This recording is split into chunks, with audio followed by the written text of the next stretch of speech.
Hello everybody and welcome back to Red Eagle Politics. Make sure you guys like this video down below and subscribe to the channel if you are new. So Donald Trump won the 2024 election. It was the most decisive Republican victory since 1988, and the Democrats have been in complete disarray ever since. And one of the reasons why Donald Trump won by the margin he did was because he did extraordinarily well with men, mainly young men.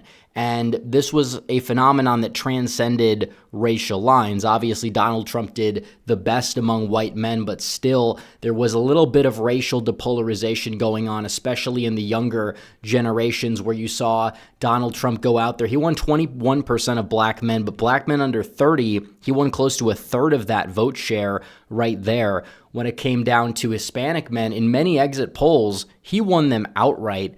Which was absolutely huge. And in this exit poll in particular, they actually voted to the right of white women. And you kind of see what's going on here. The Democrats, their main coalition has been appealing to like these culturally liberal elite types. A lot of them are like college-educated white women, and they've kind of milked everything that they possibly can. A lot of these people are millennials, and that we know that generation was huge for the Democrats.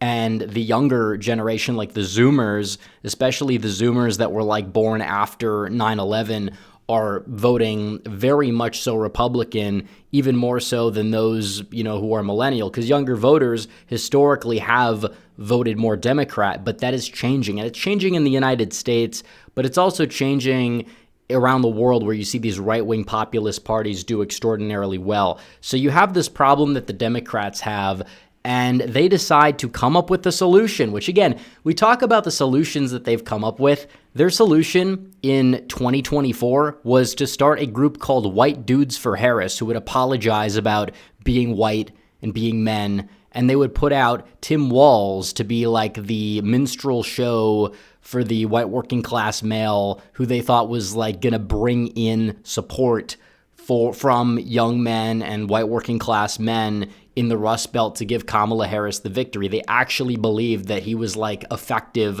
when he was going out there and just calling people weird and supporting these, far left political positions. And they really started to go off the rails towards the end of the election cycle because they knew that they were going to lose, even though they didn't want to admit it. But now the Democrats, we've seen since the election, they've trotted out David Hogg to be the person who they thought could communicate to young men. I mean, this is really what they've been doing for a while. We saw it with people like Harry Sisson, that they would trot out there and pay millions of dollars to make content for them.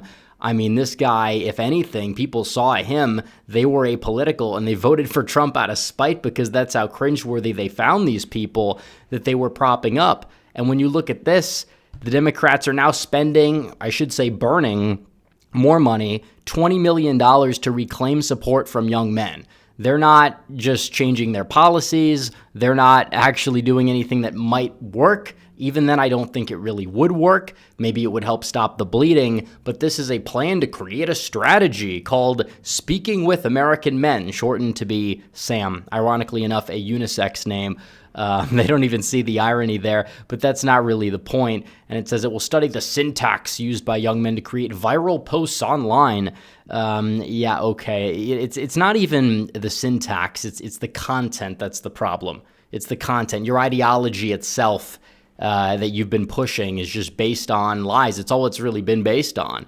And young men can see it. A lot of young men support Donald Trump because he's kind of like this masculine figure. He stands up to the establishment in a common sense way. He doesn't exactly care what people think about him. He just has that masculine aura. There's nobody on the left that has that aura. You have some men on the left that have like the soy boy type of like feminine aura going on, and that repels a lot of young men who are actually masculine, who resist like the cultural conditioning that we've seen over the past 20 or 30 years to feminize men. And that's what the Democrats have embodied, and that's what Donald Trump opposes, not Republicans themselves, because they kind of ignore it, but Donald Trump himself is kind of like a symbol against that, and that's why Donald Trump appeals so much to young men. And you could see this here. Young men have left the Democrat Party.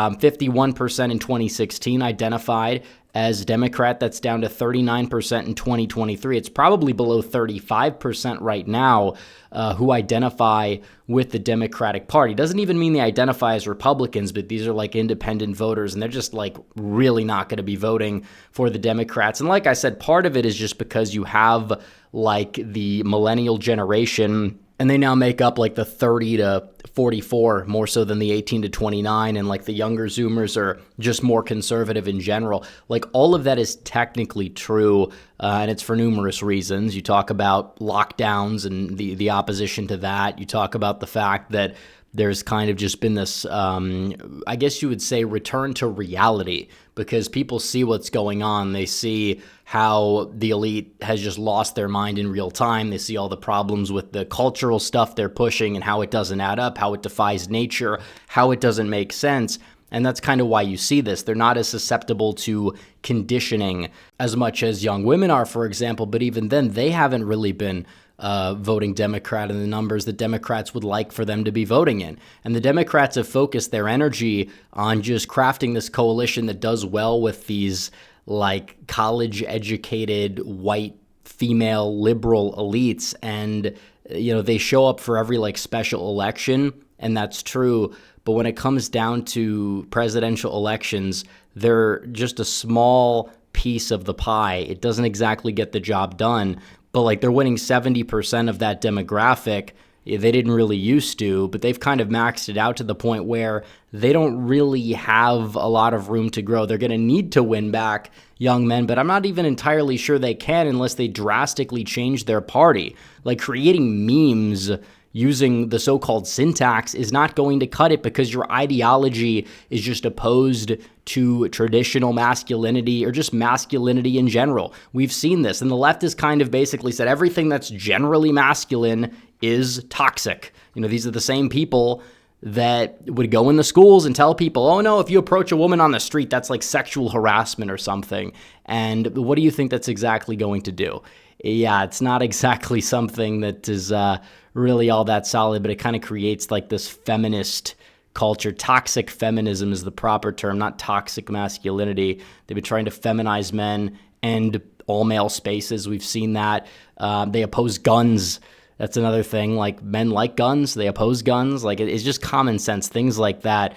When it comes down to even fitness, they said the far right's obsession with fitness is going digital. They say fitness is a phenomenon of the far right. Eating red meat is a phenomenon of the far right. Liking attractive feminine women is like a phenomenon of the far right. And it's like, how on earth did we get here? It's like you could easily just look at this and see, yeah, the Democrats and the far left and the media and whatever, they've just completely demonized masculinity. You know, the right hasn't demonized femininity. In fact, they've been in support of it, if anything.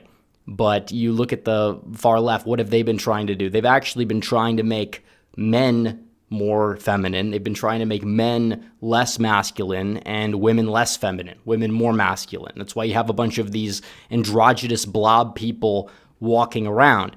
And normal people look at that and say, this isn't normal. This shouldn't exactly be the way things are.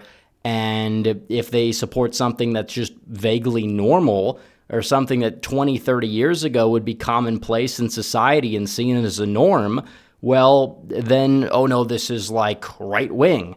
And all the normal people are right wing. All the crazy people are left wing. That's really all that it boils down to. And Democrats can't realize that. And now they're going out there saying, we need $20 million to understand why young men hate us. How about you look in the mirror? How about you look in the mirror? How about you just disband your party and then hope some viable alternative to the Republican Party takes its place? Because at the rate things are going, they're not really going to be doing all that well. And we talk about the future of the presidential map, given geography. We talk about the continued trends, and this is one of them. They're not winning men back, especially young men. They're not even doing all that well with women on top of it. So you look at that, and then you look at the fact that the Senate map is not looking good for them. They may never retake the chamber. The House map is going to get even worse for them in the 2030s because you have a lot of blue states that are losing a bunch of seats to red states. So overall, they have a massive problem on their hands. They understand it, but these people are just so far up their own rear ends that they're never going to acknowledge a proper solution. They're not going to do it, plain and simple. I mean, seriously, these people actually think they can spend $20 million to make themselves appeal to young men. How did that exactly work during the election? They spent a hell of a lot more money before the election. They made fools of themselves. So what exactly could they do? Like I said, there's nothing. There's nothing that they could do that young men would gravitate towards that Donald Trump's Republican Party isn't already offering them. So anyways, guys, thanks for watching this video. Like this video down below, comment down below, subscribe to the channel, hit the bell for notifications so you never miss another video. Follow me on social media. The links are all in the description down below, and I will see you guys in the next one. Red Eagle, out.